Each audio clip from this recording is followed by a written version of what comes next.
디지털 장의사가 마주하는 사건들을 그려낸 연작 미스터리. 야마다 다카유키, 스다 마사키 주연의 TV 아사히 드라마 디리의 원작 소설. 정말로 삭제하시겠습니까? 당신이 죽은 후 지우려 했던 기록에 담긴 진실과 거짓. 디리. 혼다 다카요시 지음. 박정임 옮김. 산림 출판사. 혼다 다카요시는 1971년 도쿄에서 태어나 게이오 대학교 법학부를 졸업했다. 대학교 재학 중에 쓴 잠자는 바다로 1994년 제16회 소설 추리 신인상을 수상하며 작품 활동을 시작했다. 1999년에는 수상작을 포함한 소설집 미싱을 출간했다. 데뷔작 미싱은 이 미스터리가 대단하다 2000년 판에서 톱10에 오르는 등 높은 평가를 얻으며 순식간에 각광을 받았다. 이후 연애소설, 청춘소설 등 장르를 넘나드는 새로운 엔터테인먼트 작품을 꾸준히 선보이며 독자들의 압도적인 지지를 받고 있다. 그동안 발표한 소설로는 언론 투게더, 파인데이즈, 내일까지 5분 전, 정의의 편, 제인 포이즌, 모먼트 등이 있다. 미싱, 모먼트 같은 작품을 통해 삶과 죽음의 기로에 선 사람들을 그려온 그는 새로운 대표작 디리를 계기로 미디어 믹스 작업에도 참여하여 2018년 여름 TV 아사히에서 방영된 드라마 디리의 원안과 각본을 맡았다.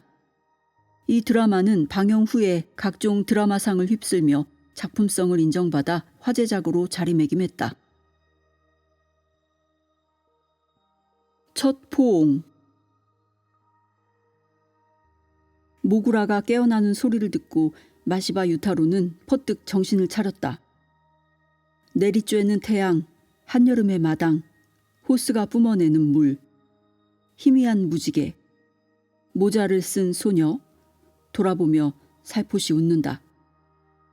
어깨 너머로 흔들리는 해바라기. 머릿속을 어지럽히는 기억을 떨쳐내기 위해 유타로는 누워있던 소파에서 힘차게 일어났다. 일 시작이야? 책상에 앉아있는 사카가미 케이씨에게 물었지만 대답은 없었다. 도심의 오후 3시. 하지만 건물 지하에 있는 이 사무실에서 소음은 들리지 않는다. 케이씨는 모구라를 끌어당겨 키보드를 두드리고 있다. 타닥타닥 하는 소리만이 실내에 울리고 있었다. 유타로는 책상으로 다가갔다. 여기서 모구라는 두더지라는 뜻의 일본어이다. 유타로가 누워있던 소파, 케이씨가 앉아있는 책상. 키 큰 목재 책장이 벽에 세워져 있지만 책은 거의 꽂혀 있지 않다. 가구라고 할 만한 것은 그 정도뿐이어서 사무실은 휑했다. 처음에는 케이씨가 지나다니기 편하도록 바닥을 비워두었나 생각했었다. 하지만 단지 물건이 필요 없는 사무실이어서 그렇다는 것을 이내 깨달았다. 이 사무실에서 가장 중요한 역할을 담당하는 것은 지금 케이씨가 사용하고 있는 얄팍한 은색 노트북이다. 케이씨는 그 노트북을 모구라라고 부른다. 모구라는 늘 케이씨의 책상 한 구석에서 자고 있다. 잠에서 깨는 건 대체로 누군가가 죽었을 때다. 그리고 누군가가 죽으면 이 사무실의 업무가 시작된다. 일 들어온 거지? 어떤 거야? 책상 앞으로 다가가 다시 물었지만 역시 케이씨는 대답하지 않았다. 타닥타닥 소리만이 되돌아온다. 책상에는 한쪽 구석에 있는 모구라 외에 모니터 3대가 더 있다. 정면에 있는 모니터를 양쪽에서 모니터 2대가 8팔자 모양으로 감싸고 있다. 유타로에게는 그 모습이 특수한 비행체의 조종석처럼 보인다. 유타로가 이 살풍경한 사무실에 처음 발을 들인 건 석 달쯤 전이었다.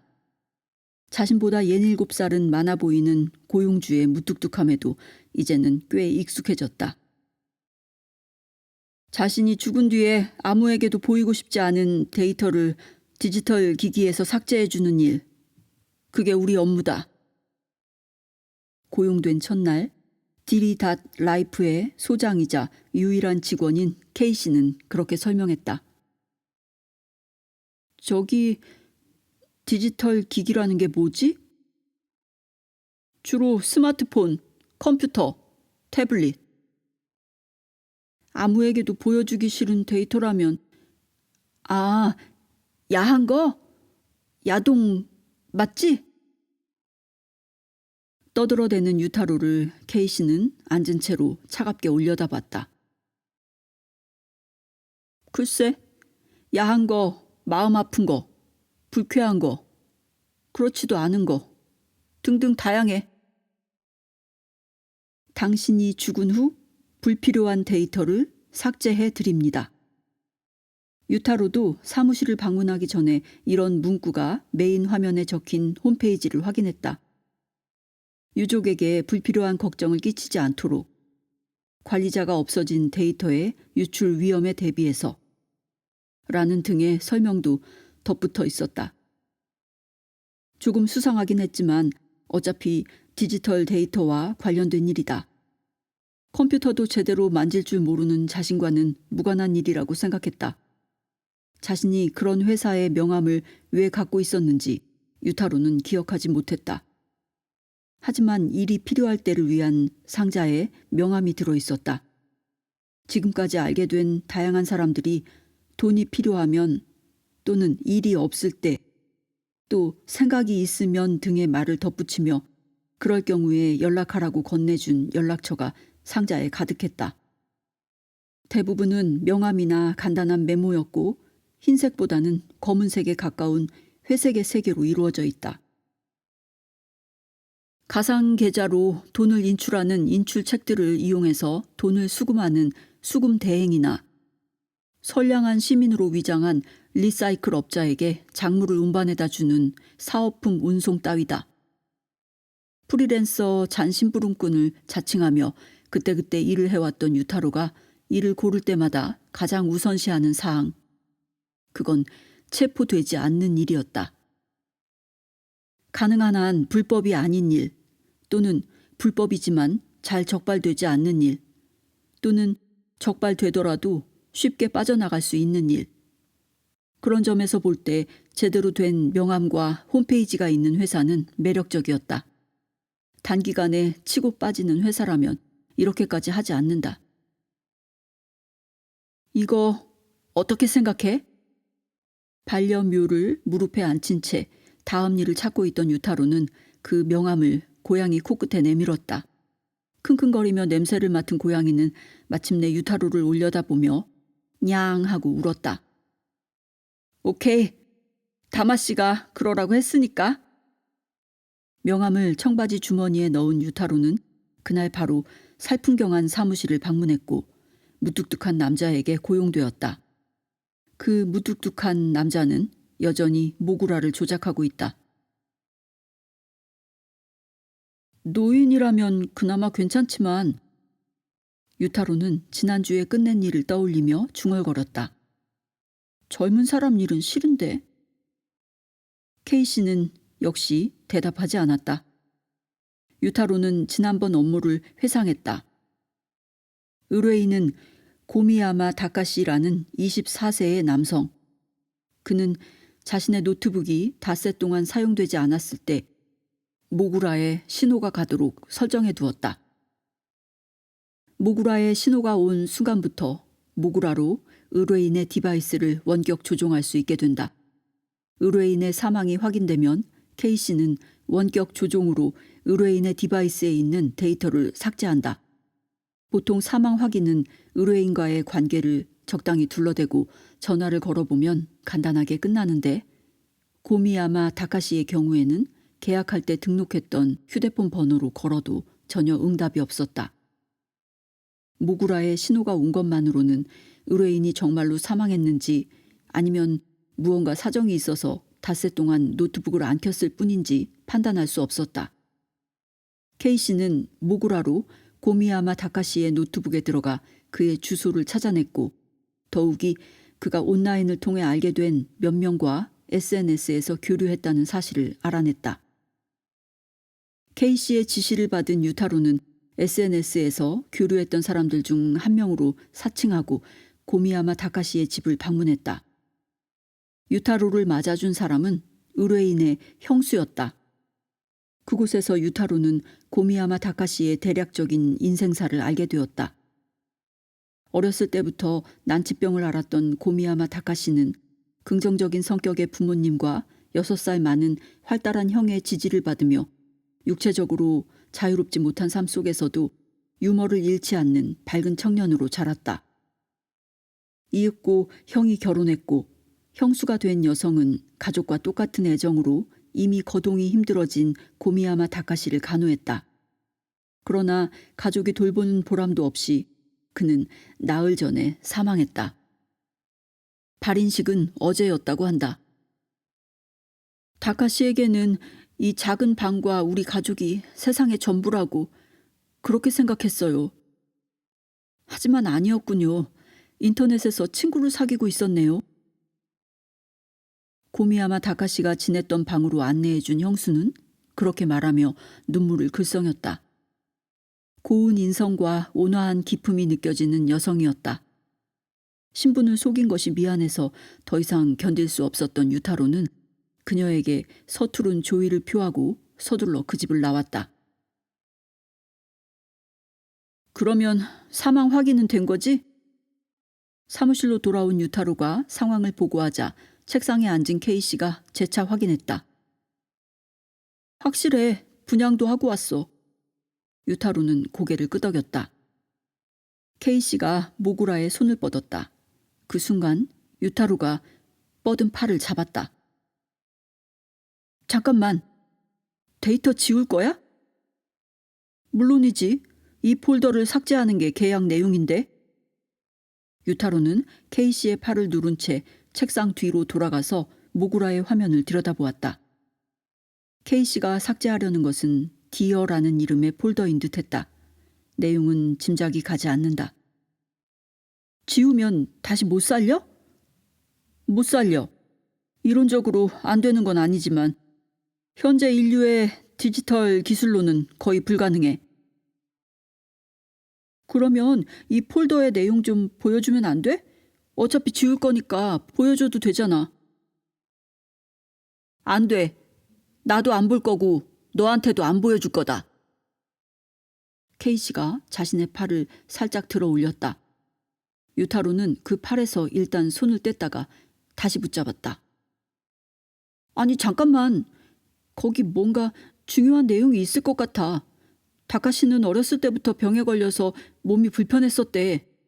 최근에는 거의 거동도 못하는 상황이었고 그런데도 주위 사람들을 배려하고 농담도 잘하는 착하고 재밌는 녀석이었대.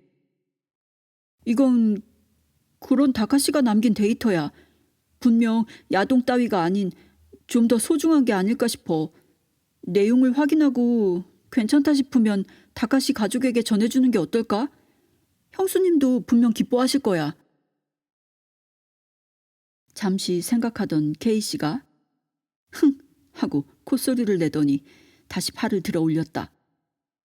유타로는 K씨의 팔에서 손을 뗐다. 폴더의 내용을 확인해 주는 줄로 알았지만 K씨는 주저없이 그 폴더를 삭제했다. 하! 유타로는 소리를 질렀다. 이게 우리 일이다. 의뢰인은 돈을 지불했고 우리는 그 돈을 받았어.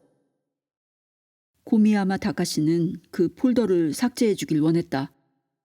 알고는 있지만 석연치 않았다. 데이터가 사라진 그 순간 고미야마 다카시까지도 세상에서 불현듯 사라진 것처럼 느껴졌다. 유타로가 그렇게 말하자 K씨는 이상하다는 듯 유타로를 마주봤다. 사라지고 말고가 어딨어. 의뢰인은 이미 죽었는데. 그런 뜻으로 한 말이 아니었다. 유타로가 자신의 감정을 표현할 말을 찾지 못해 답답해하자 K씨는 어린아이를 대하듯 천천히 말했다. 데이터의 내용이 뭐였는진 몰라. 그러나 자신이 죽은 후 이 데이터는 삭제된다. 그렇게 믿었기 때문에 의뢰인은 마지막까지 데이터를 남길 수 있었던 거다. 나는 의뢰인의 그 믿음에 응해줘야만 해. 그 말에 유타로는 반론할 수가 없었다.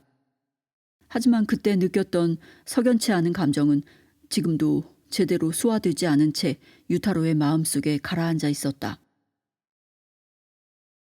공교롭게도 젊은 사람이네.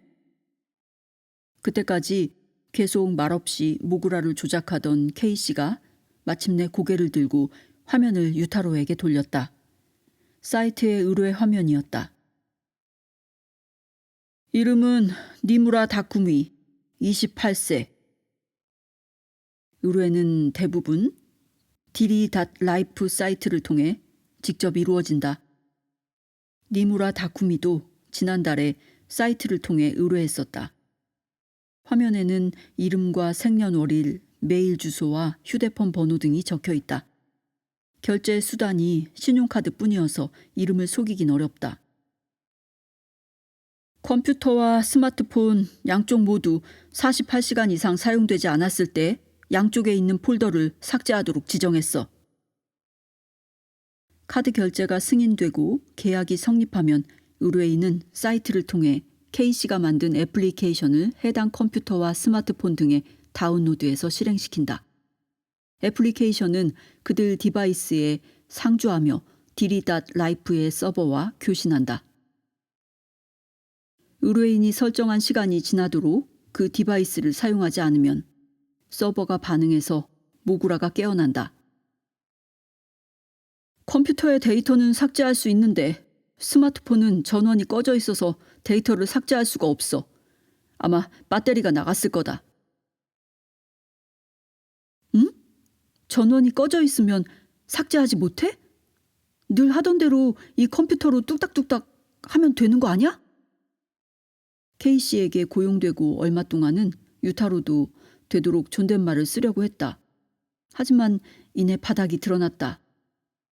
K씨가 화를 낼 줄 알았지만 그러지 않았다. K씨는 지금도 유타로의 말투에 신경 쓰는 기색을 보이지 않았다. 못해. 전원이 꺼져 있는 디지털 기기는 그냥 물건이야. 이상한 주장이었다. 그러면 전원이 켜져 있는 디지털 기기는 물건이 아니라는 말일까? 물어보고 싶었지만 참았다. 따라갈 수 없는 화제가 될 것 같았다. 그냥 꺼놓은 건 켤 수 있지만 배터리가 나가서 꺼진 건 방법이 없어. 방법이 없다니 그러면 어떻게 해? 유타로가 물었다. 찾아서 충전해서 전원을 켜야지. 찾다니? 헉? 내가? 그럼 누구? 하고 되묻는 눈빛으로 K씨가 유타로를 올려다봤다. 해야죠. 유타로는 웃고 나서 물었다. 아, 근데 이 사람 정말로 죽었어? 모구라가 깨어난다. 그 후에 K씨가 먼저 하는 일은 의뢰인의 사망 확인이다. 의뢰인에게 뭔가 일이 생겨서 자신이 설정한 시간보다 오랫동안 기기를 사용하지 못하는 상황이 일어날 수도 있다. 의뢰인이 정말로 사망했는가? K씨가 가장 먼저 확인하는 것이 그 부분이었다. 일단 사망한 걸로는 되어 있어. 손을 뻗어 터치패드를 조작한다. 브라우저가 열리고 뉴스 기사가 나타났다. 뉴스에 따르면 어제 새벽 아라카와구 하천 부지에서 담요에 쌓인 남성 시신이 발견되었다고 한다. 시신의 신원은 이타바시 구에 사는 28세 청년으로 일정한 직업이 없는 니무라 다쿠미로 밝혀졌고 신체 두 곳에 자상이 있어서 경찰은 사체 유기 사건으로 보고 조사를 시작했다. 유타로는 짧은 기사를 읽은 후 다시 K씨를 바라봤다. 이자가 의뢰인? 그럼 스마트폰은 경찰이 보관하고 있나? 경찰은 스마트폰을 가져가지 않았어. 시신 주변에 없었겠지. 어떻게 알아? 유류품으로 남아있었다면 수사를 위해서 스마트폰 속의 데이터를 봤을 거야. 시신이 발견된 건 어제 이른 새벽. 그로부터 아직 48시간이 지나지 않았어. 시신 발견 이후에 스마트폰이 조작되었다면 지금 모구라에 신호가 오지 않았겠지? 아, 그렇군. 이런 타이밍에 동명이인 일리는 없겠지만 혹시 모르니 이 사람이 정말로 의뢰인인지 확인해줘. 확인되면 스마트폰을 찾아서 전원을 켜. 잠깐이라도 전원이 켜지면 여기서 삭제할게. 뭐? 삭제할 거야? 하지만 기사를 봐봐. 경찰이 이 사건을 조사한다잖아. 협조해야 하는 거 아니야? 이건 분명 살인사건일 텐데? 우리에겐 무엇보다 의뢰인의 요구사항이 우선이다. 위험하지 않아? 이거 증거인멸인가 뭔가 하는 범죄 아니야? 난 경찰에 체포되면 안 된단 말이지. 왜? 왜라니? 집에 고양이가 있어. 내가 안 가면 다마씨 굶어 죽어. 다마씨? 다마사부로 씨. 최근에 눈이랑 다리도 안 좋아졌어. K씨는 무슨 말인지 이해해 보려는 듯 유타로를 가만히 올려다보았지만 이내 포기한 듯 한숨을 내쉬었다. 우리가 경찰에 협조한다고 해도 의뢰인은 불평조차 할 수 없다. 그래서 더욱 우리는 의뢰인을 위해 움직이는 거다. 거기에 대해 경찰이 항의하면 고의 들어주면 돼. 항의만 한다고? 체포는? 문제없어. 쓸만한 변호사를 붙일 거야. K씨는 그렇게 말하고는 천장을 가리켰다. 이 건물 위층에는 변호사 사무소가 들어와 있다. 디리닷 라이프는 그 변호사 사무소와 업무 제휴를 하고 있으며 두 회사의 홈페이지에도 그 사실이 명기되어 있다. 그 점이 디리닷 라이프의 신용을 보증해 주기도 한다. 그 변호사 사무소, 곧 사카가미 법률사무소의 소장은 K씨의 누나 사카가미 마이다. 아, 쓸만한 변호사를. 그렇군. 회사는 깔끔한 건물에 있고 변호사 사무소와 제휴도 하고 있다. 그러나 겉보기에 신뢰할 만한 회사라고 해서 꼭 신뢰할 만한 일을 한다고는 단정할 수 없다. 애초에 제대로 된 일을 하는 회사라면 자신 같은 사람을 고용해 줄 리가 없는 것이다. 그렇게 생각한 유타로는 단념했다. 그래서 의뢰인의 집은 어딘데? 노트북에 인터넷 쇼핑 내역이 있더군. 여기가 맞을 거다. K씨는 이타바시 구로 시작되는 집 주소를 모구라 화면에 띄웠다. SNS 계정도 있으니까 네 스마트폰으로 얼굴 사진을 보낼게. 의뢰인의 컴퓨터를 좀 더 조사해서 쓸만한 정보가 있으면 그것도 같이 보낼 테니까 되도록 빨리 의뢰인의 스마트폰을 찾아줘.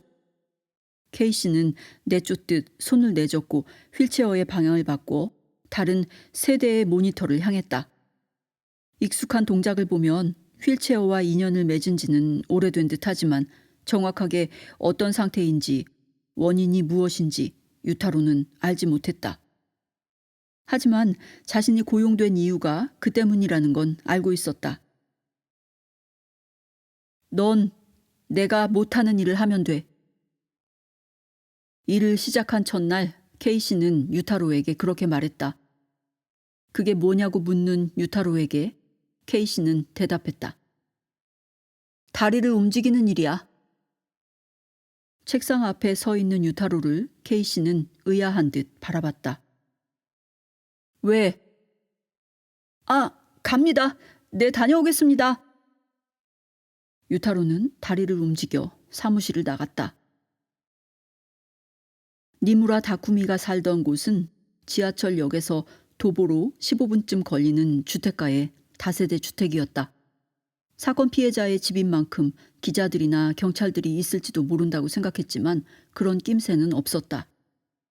저명인이나 어린아이라면 몰라도 무직의 20대 남성이 흉기에 찔려 살해된 채 담요에 쌓여 강가에서 발견된 정도로는 세간의 이목을 끌지 못하는 모양이다. 다세대 주택 앞에서 스마트폰을 확인하자 K씨가 보낸 니무라 다쿠미에 관한 추가 정보가 들어와 있었다. 최근에 메일 발신 기록을 통해 니무라 다쿠미가 몇 곳의 입사 시험을 보려고 했다는 사실을 알아냈다. 그중 한 회사에 메일로 보낸 간단한 이력서가 있었다. 그 이력서에 따르면 고향은 이바라키현, 그 지역의 고등학교를 졸업하고 중고차 판매점에서 근무했지만 21세에 상경한 후에는 몇몇 식당을 전전했고 마지막으로 일했던 식당은 2년 전에 그만두었다. 식당에서 일하던 당시인 4년 전에 SNS를 시작했지만 직후에 2번 갱신되었을 뿐 계정은 방치된 상태로서 SNS로 현재의 상황을 파악하긴 힘들다고 했다. 유타로는 새삼 사진을 바라봤다. SNS에 남아있던 24살 니무라 다쿠미다. 짧은 갈색 머리, 귀에는 커다란 은색 피어싱, 오른쪽 손목에 있는 타투를 보여주는 듯한 포즈를 취하고 있다. 사진과 이력만 두고 보면 한 곳에 진득하게 붙어있지도 못하는 한심한 양아치쯤으로 생각할 수도 있다. 하지만 유타로는 그렇게 생각하지 않았다. 니무라 다쿠미는 2년도 더 전에 경력이 멈춘 이력서를 회사에 보냈다. 그만큼 필사적이었던 걸까? 순진했던 걸까? 어느 쪽이든 니무라 다쿠미는 착실하게 일을 하려고 했다. 상경한 지 벌써 7년, 제대로 자리를 잡지 못해 애태우고 있었을 터다. 언젠가는 좋은 사람이나 좋은 직장을 만나 남들처럼 살았을 가능성도 있었다. 하지만 그렇게 되기 전에 흉기에 찔려 살해됐다. 직장에 다닌 이력이 없는 2년 동안 니무라 다쿠미가 무엇을 했는지는 모른다. 그러나 어디에 있었는지 유타로는 짐작이 갔다. 운이 좋은 사람과 운이 나쁜 사람. 양지 사회에서는 그 양쪽을 구별하기가 쉽지 않지만 검은색에 가까워질수록 명확해진다. 니무라 다쿠미가 있었던 곳은 짙은 회색에 속하는 사회였다. 그리고 니무라 다쿠미는 운이 나쁜 사람이었다. 유타로는 스마트폰을 주머니에 집어넣고 다세대 주택 1층에 있는 니무라 다쿠미의 집을 찾아갔다. 어차피 아무도 없을 거라 짐작하고 열쇠 구멍의 모양을 확인하면서 초인종을 누르자 뜻밖에도 안에서 응답이 있었다. 문을 연 사람은 유타로와 비슷한 나이의 여자였다. 아, 저 여기가 니무라 다쿠미 씨 집입니까? 그런데요. 여자는 거기서 말을 끊고 좁게 열린 문틈새로 잠시 유타로를 관찰했다. 자고 일어난 듯한 얼굴이었다. 뭐야? 기자 같은 거야? 한순간 그렇다고 할까 생각했지만 어떤 신문사나 잡지사에도 도저히 이런 꼴의 기자는 없겠다 싶어서 생각을 바꿨다. 티셔츠와 청바지에 스니커즈, 그 위에 걸치고 있는 건 낡은 파카다. 아, 전 다쿠미 씨 후배입니다. 마시바 유타로라고 합니다만 다쿠미 씨에게 들은 적 없습니까? 선배라고 하면 경계한다. 친구라고 하기에는 억지스럽고 거짓말 같다. 유타로로서는 가장 무난한 관계로 위장했다고 생각했지만 그녀는 화장기 없는 희미한 눈썹을 찡그렸다. 후배라니? 언제적 후배? 직장? 직장? 아니요. 중학교 때 후배입니다. 이바라키에 살았을 때 최근에 우연히 만나 연락처를 교환했습니다. 눈썹의 주름이 사라졌다. 잠깐만요. 일단 문을 닫은 그녀는 이내 샌들을 신고 문 밖으로 나왔다. 문을 닫고 그 앞에 선다. 헐렁한 니트를 커다란 가슴이 밀어 올리고 있었다. 유타로는 가슴 골로 가려는 시선을 간신히 거두고 그 사실을 감추기 위해 안녕하세요 하고 고개를 숙였다. 네, 안녕하세요 하고 대답한 그녀는 다카기 유미라고 자신의 이름을 밝혔다. 니무라 다쿠미의 애인이며 동거했다고 한다. 중학교 때 다쿠미 씨에게 신세를 많이 졌어요. 전 건방져서 선배들에게도 찍혔는데 다쿠미 씨가 늘 감싸줬습니다. 다쿠미가? 우와! 그녀의 표정이 풀렸다. 웃음을 짓자 처진 눈꼬리가 강조되면서 애교 있는 얼굴로 바뀌었다.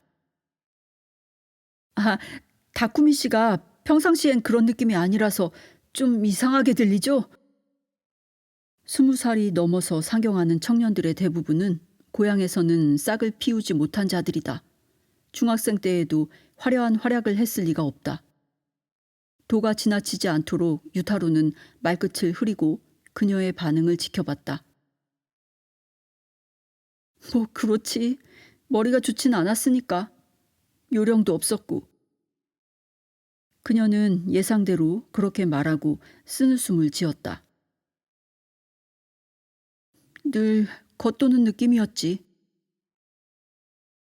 머리도 안 좋고 요령도 없고 겉돌기만 하면서 도쿄의 낡은 다세대 주택에 틀어박혀 있던 남자. 최근에 제대로 된 직장을 찾던 것은 동거 중인 그녀를 위해서였을까? 하지만 착한 사람이었습니다. 유타로는 말했다. 맞아. 그녀는 슬픈 표정으로 고개를 끄덕였다. 그랬어. 그녀의 눈에 눈물이 글썽였다. 덩달아 숙연해진 유타로는 그제야 이곳에 온 이유를 떠올렸다. 다쿠미 씨가 살해됐다는 걸 인터넷으로 보고는 깜짝 놀라서 정말로 나도 놀랐어.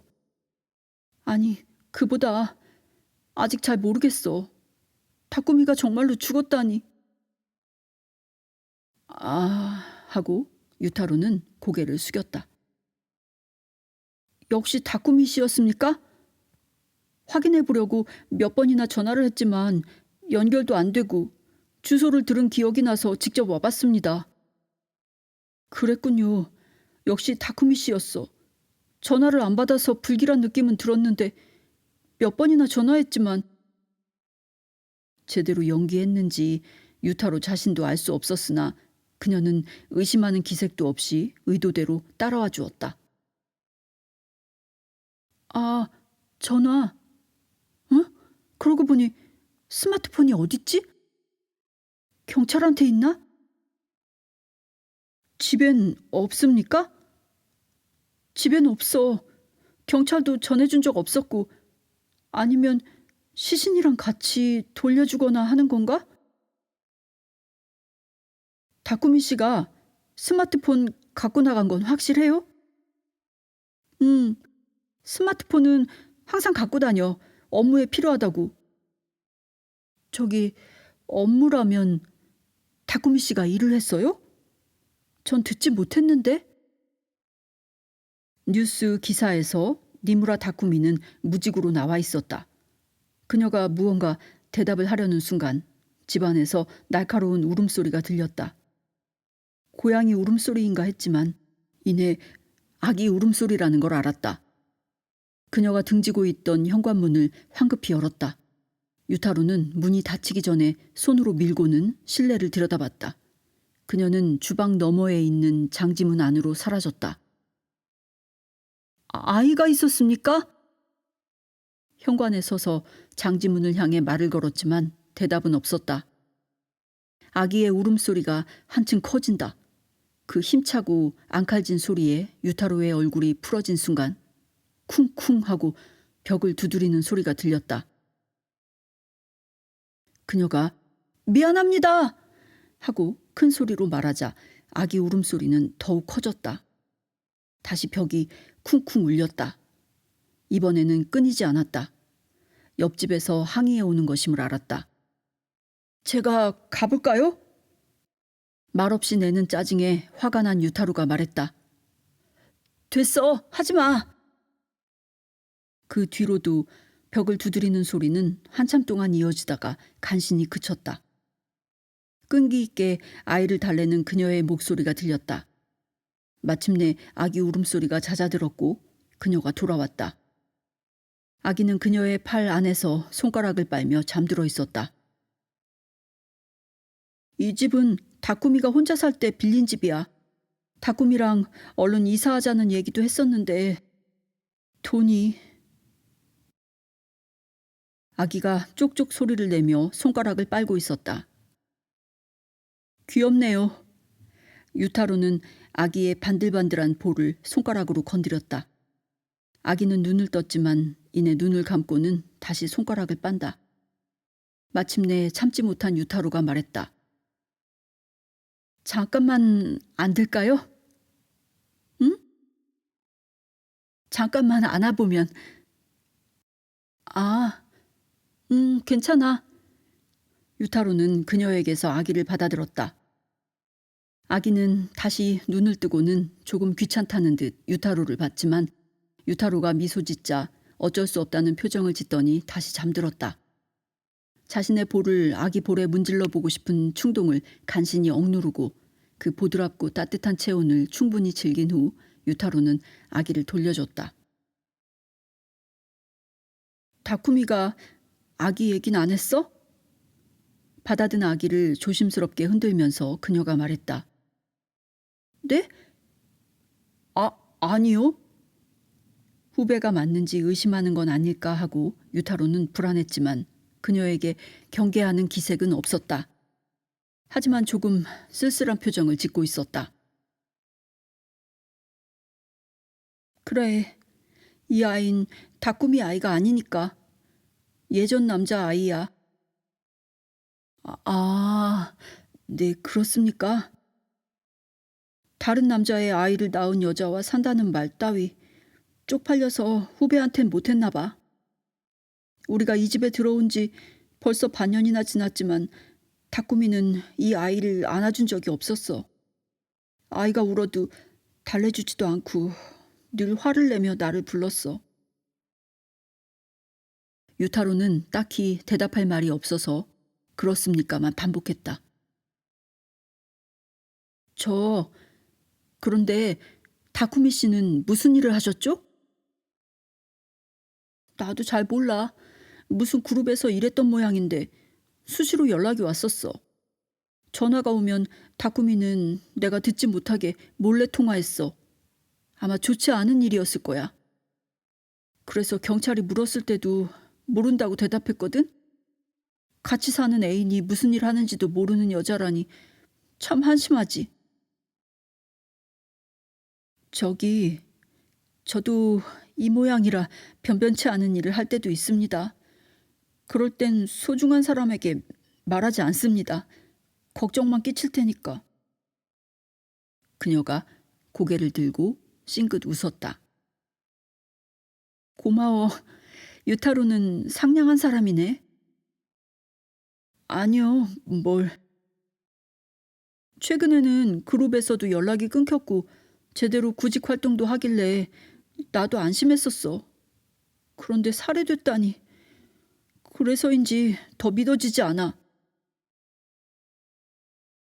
그랬군요. 그러네요. 식탁 구석에 노트북이 있는 건 확인했다. 니무라 다쿠미가 데이터 삭제를 의뢰했던 노트북일 것이다.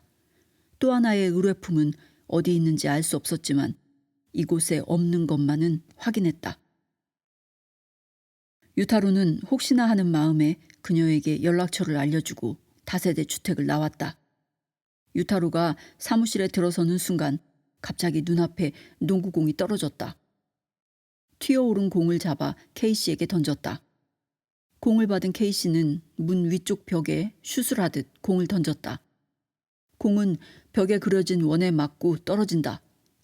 K씨는 휠체어 바퀴에 연결된 핸드림을 돌려 휠체어를 전진시킨 후 공을 잡아 가볍게 앞으로 던지고 다시 핸들힘을 힘차게 돌렸다. 휠체어가 매섭게 앞으로 나아간다. 원바운드로 공을 잡고 재빨리 턴을 하고 슛을 한다. 공은 다시 벽에 그려진 원에 맞고 떨어졌다. 케이시는 무언가를 생각할 때 운동을 하는 습관이 있다. 사무실에는 농구공도 야구 글러브도 테니스 라켓도 있다. 동작만 흉내내는 게 아니라 진짜 공으로 벽치기를 할 때도 있다. 축구공도 있었지만 유타로는 케이시가 축구공을 어떻게 사용하는지 본 적은 없다. 케이시의 휠체어는 유타로가 봐왔던 일반적인 휠체어와 조금 다르다. 무릎 아래 높이에 봉이 범퍼처럼 앞쪽을 덮고 있다. 무언가에 부딪혔을 때 보호해주는 역할을 할 테지만 유타로는 그런 게 붙어있는 휠체어를 본 적이 없었다. 휠체어는 전체적으로 단순한 구조이고 뒤쪽에는 다른 사람이 밀어주는 데 쓰는 손잡이가 없다. 신체 기능을 보완해주는 도구라기보다는 특수한 스포츠에 사용되는 전용 도구처럼 보인다. 케이시는 그 휠체어를 능숙하게 조작하면서 묵묵히 슛을 하고 있다. 힘차게 움직이는 단단한 상체 근육이 옷 위로도 충분히 느껴졌다. 유타로는 한참 동안 그 모습을 바라보고 나서 케이시의 책상에 엉덩이를 기댄 채 보고를 시작했다. 발견된 슛은 의뢰인 다쿠미 씨가 분명해. 그리고 문제의 스마트폰은 다쿠미 씨 본인이 들고 나갔어. 경찰이 갖고 있는 게 아니라면 다쿠미 씨를 죽인 범인이 가져가지 않았을까? 다시 슛을 쏜 케이시가 돌아봤다. 다쿠미 씨? 내 중학교 선배, 고향에 있을 때 도움을 받았어. 그런 설정이야? 케이시는 코웃음을 치고 다시 손에 공을 들었다. 범인은 왜 스마트폰을 가져갔을까?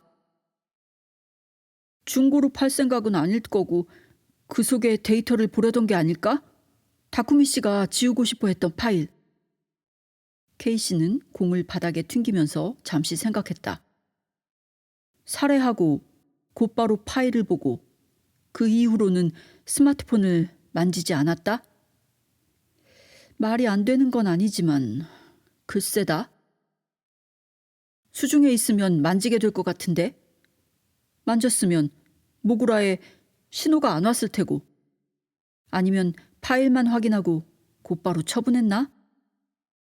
케이시는 중얼거리면서 고개를 살짝 갸웃거렸다.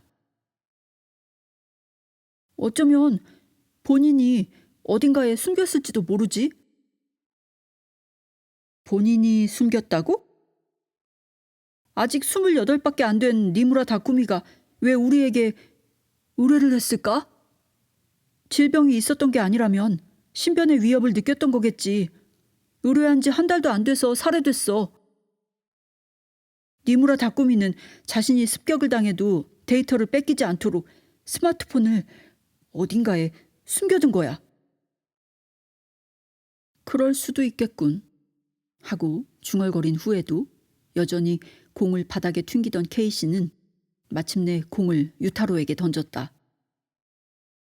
여하튼 사망 확인이 되었으니 컴퓨터 속의 데이터만이라도 지울까? 지우는 거야?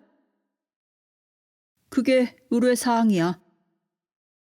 책상 너머로 돌아간 케이시는 모구라를 앞쪽으로 끌어당겼다.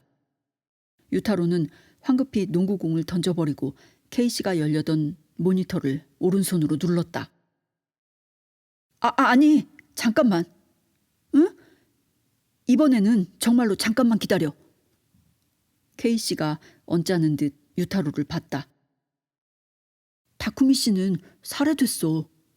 질병으로 사망한 거랑은 상황이 다르잖아. 연인이 갑자기 살해돼서 같이 살던 그녀는 엄청 당황하고 있어. 다쿠미 씨가 삭제하려던 데이터 보여주면 안 돼? 살해당한 이유를 알 수 있을지도 모르잖아. 살인사건 수사는 경찰에게 맡기면 돼. 우리가 할 일은 데이터 삭제다. 케이시가 유타로의 오른손을 밀어내고 모구라의 모니터를 열려고 했다. 그렇다면 하고 유타로는 다시 그 모니터를 눌렀다. 우리 일을 위해서도 데이터가 필요해. 스마트폰이 어디로 갔는지, 지금 삭제하려는 데이터에 힌트가 있을지도 모르잖아.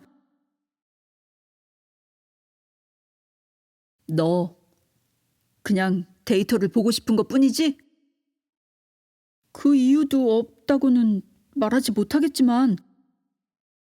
K씨가 다시 유타로의 오른손을 밀어내자 이번에는 왼손으로 막았다. 아, 그렇다고 다른 방법이 있어? 이 데이터를 삭제한 다음엔 어떡할 건데? 스마트폰 어떻게 찾을 거냐고? K씨가 유타로를 올려다보았다. 유타로는 의미도 없이 웃어 보였다. 그 웃는 얼굴을 차갑게 바라보며 잠시 생각하던 K씨는 마침내 살짝 고개를 끄덕였다. 뭐, 이 상태로는 일을 해결할 수 없는 건 확실하겠군. 어쩔 수 없는 건가? 유타로가 손을 떼자 K씨가 모구라의 모니터를 열었다. 유타로는 책상을 돌아 옆으로 가서 화면을 들여다봤다. 삭제 의뢰를 받은 데이터를 보는 건 그때가 처음이었다. 폴더에는 새 폴더라는 이름이 붙어 있었다. 니무라 다쿠미는 폴더를 만들 때 따로 이름을 붙이지 않았을 것이다. 유타로는 그 폴더 속 내용에 대해 상상의 나래를 폈다. 소속했던 조직이 저지른 살해의 현장을 담은 영상, 다음에 저지를 범죄를 계획하며 나눈 대화를 녹음한 파일, 우연히 알게 된 검은 돈의 은닉 장소. 유타로가 보는 앞에서 K씨가 폴더를 열었다. 응? 헐, 뭐야 이건? 유타로는 자신도 모르게 소리쳤다. 상상했던 것만큼은 아니더라도 최소한 좀 더 자극적인 것을 예상했었다. 아무리 그래도 사람이 살해된 것이다. 보이는 그대로지. 주소록. 4장의 종이를 찍은 사진 파일이었다. 종이에는 이름과 주소와 전화번호가 나열되어 있었다. 전부 해서 200~300명은 될 것 같았다. 주소가 도쿄도 내에 있다는 것 외에 연관성은 보이지 않는다. 남자의 이름도 여자의 이름도 있다. 단독주택도 있고 공동주택인 듯한 주소도 있었다. 뭔진 모르겠지만 이런 것 때문에 다쿠미 씨가 살해된 거야? 꼭 그렇다고 볼 순 없지만. 애매하게 끊어진 말은 이어지지 않았다. K씨는 핸드림을 돌려서 휠체어의 방향을 바꿨다. 모구라가 아닌 다른 컴퓨터 화면을 향한다. 조사를 시작한 모양이다. 한참을 기다렸지만 K씨는 좀처럼 고개를 들지 않았다. 컴퓨터에 집중하고 있는 K씨에게 방해가 되지 않도록 유타로는 사무실을 나가기로 했다. 편의점에서 과자 사올게. 필요한 거 있어? K씨는 대답하지 않았다. 유타로는 살며시 사무실을 나왔다. 사무실을 나와 복도를 걸으면 정면에 엘리베이터가 있다. 그리고 복도 중간에 오른쪽과 왼쪽에 문이 있다. 오른쪽에 미닫이로 된 문이 나 있는 곳이 K씨가 거주하는 공간이다.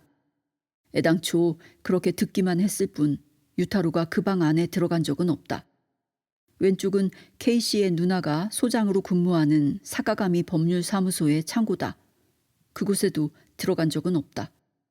엘리베이터를 타고 1층으로 올라가자 K씨의 누나인 마이와 마주쳤다. 외출했다가 사무실로 복귀하는 중인 듯 했다. 직원으로 보이는 정장 차림의 2 남성과 함께였다. 신입, 일 나가나? 한눈에도 사는 세계가 다름을 알 수 있는 유타로에게 마이는 거침없이 말을 걸어온다. 180cm 가까이 되는 유타로와 눈높이가 거의 비슷하다. 하이힐의 높이를 감안해도 170cm는 될 것이다. 작은 얼굴과는 달리 커다란 입이 눈길을 끈다.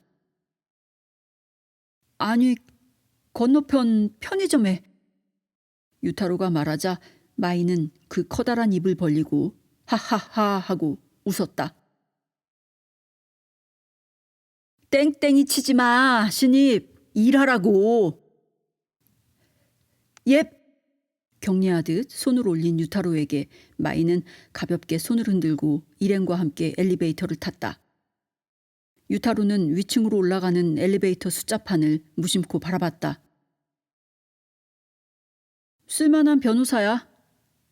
K씨가 누나에게 내린 평가다.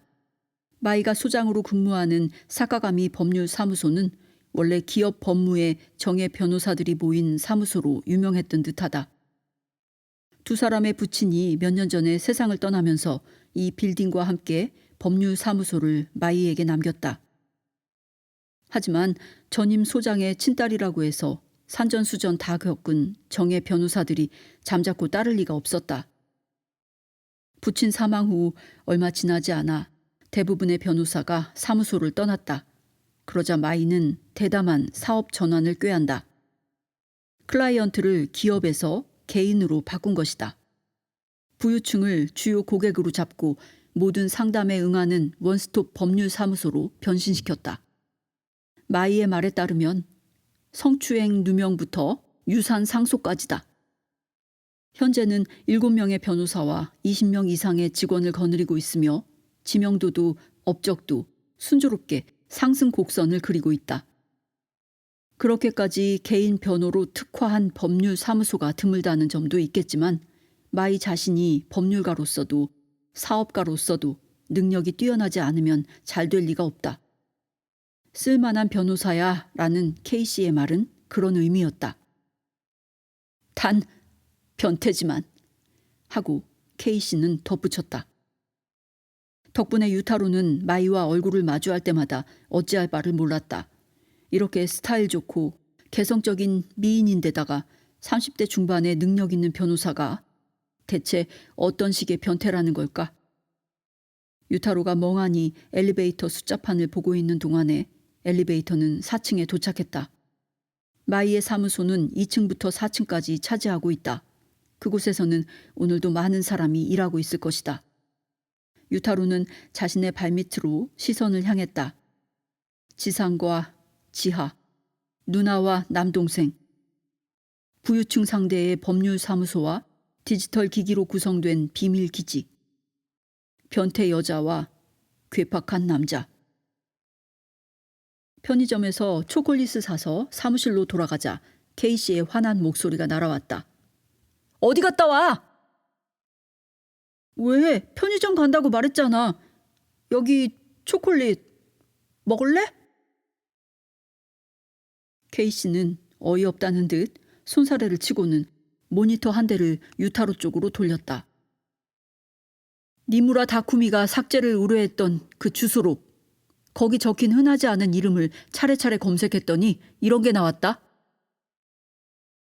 어느 비영리단체에서 주최한 강연회의 기록이었다.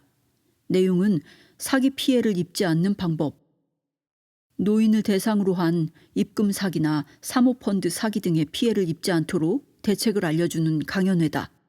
주소록에 있던 사쿠타 료지는 게스트로 나와 자신이 경험한 사기 피해에 대해 이야기했던 듯하다. 이런 것도 있었어. 노인의 자살을 전하는 뉴스 기사였다. 시신으로 발견된 스게다 케토 씨는 최근 2년 동안에 여러 건의 사기를 당했고 거의 모든 재산을 잃었다.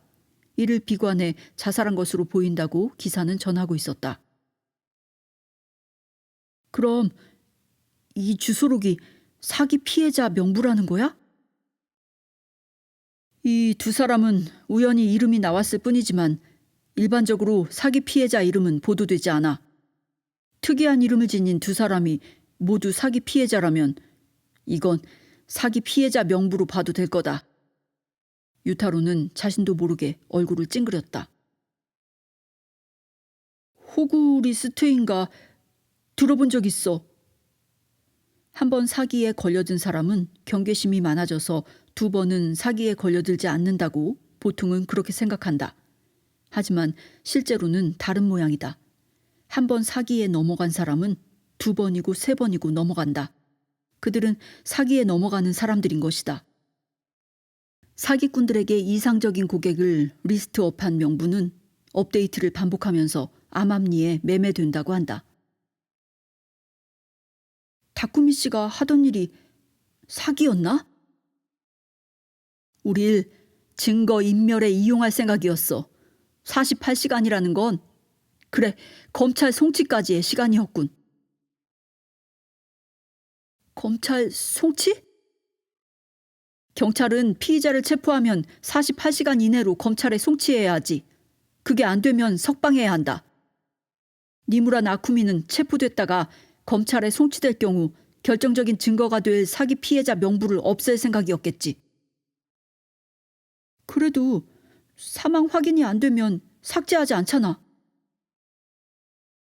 유타로의 말에 케이씨는 눈길을 피했다. 그렇긴 해. 하지만 그 부분을 제대로 이해하지 못한 의뢰인도 많아. 묘하게 애매한 말투였다. 응? 그건 무슨 말이야? 대부분의 의뢰인은 우리 사이트에서 다운로드한 앱이 지정 시간이 지나면 저절로 기동해서 삭제를 요청했던 데이터를 지운다고 생각해. 그렇지만 실제로 앱은 지정된 시간이 지나면 디지털 기기를 원격 조종 가능한 상태로 만드는 기능을 할 뿐이야. 의뢰인의 중요한 데이터를 삭제하는 일이니 우리도 신중할 수밖에 없는 거다. 그래서 의뢰인이 정말로 사망했는지 확실하게 확인한 후에 수작업으로 삭제하는 거고.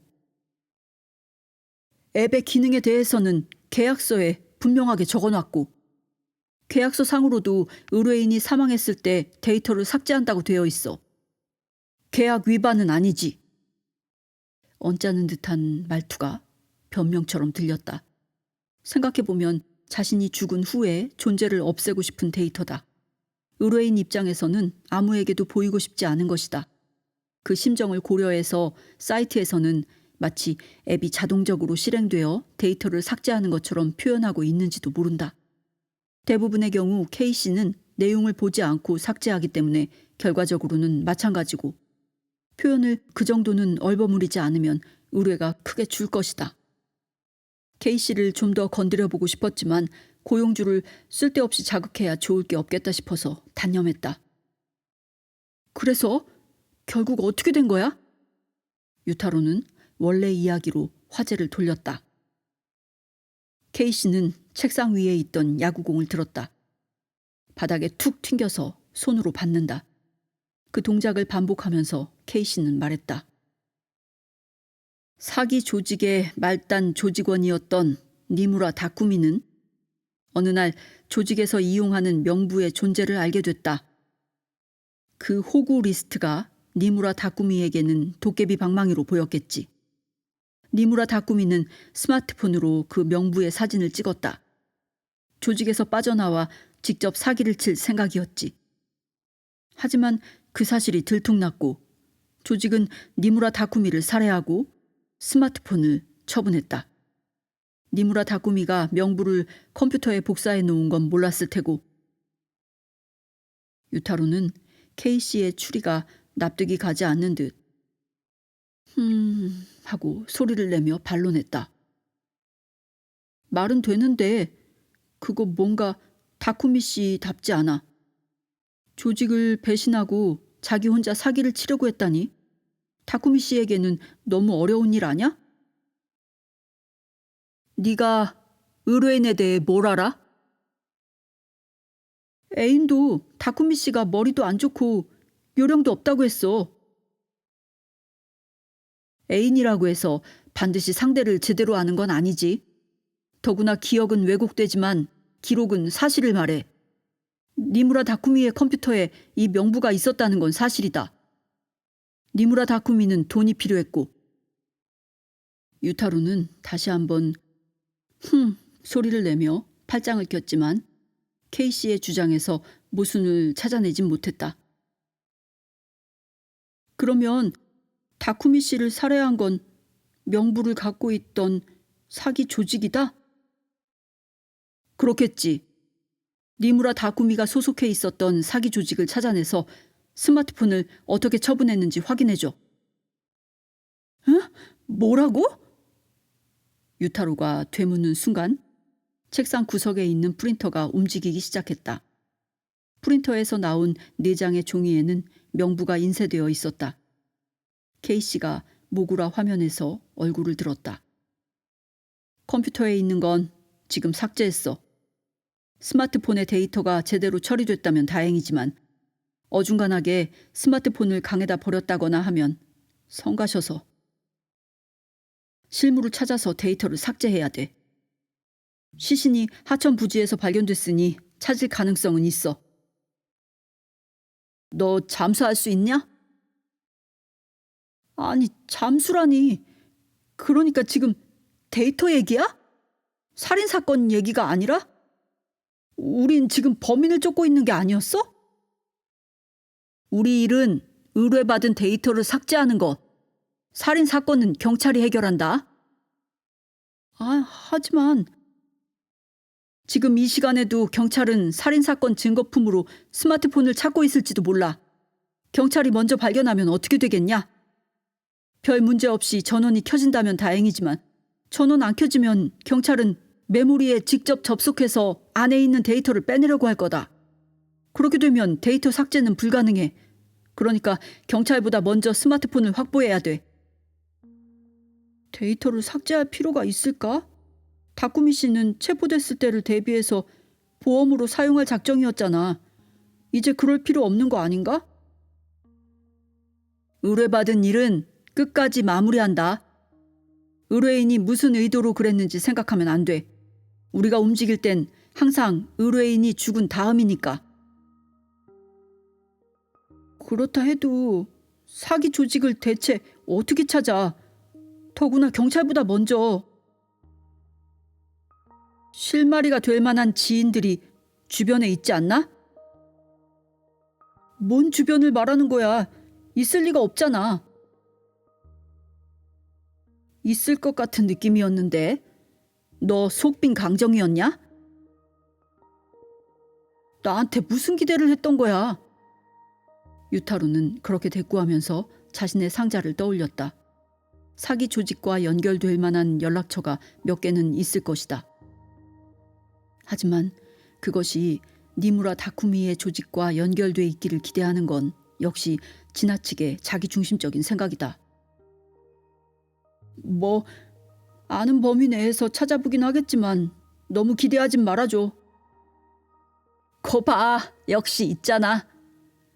반론하려는 유타로에게 K씨는 가볍게 손을 내저었다. 알아봐줘. 기대할게. 더 이상 불평할 기분도 들지 않았다. 배에서 꼬르륵 소리가 나서 시계를 보니 7시가 되어가고 있었다.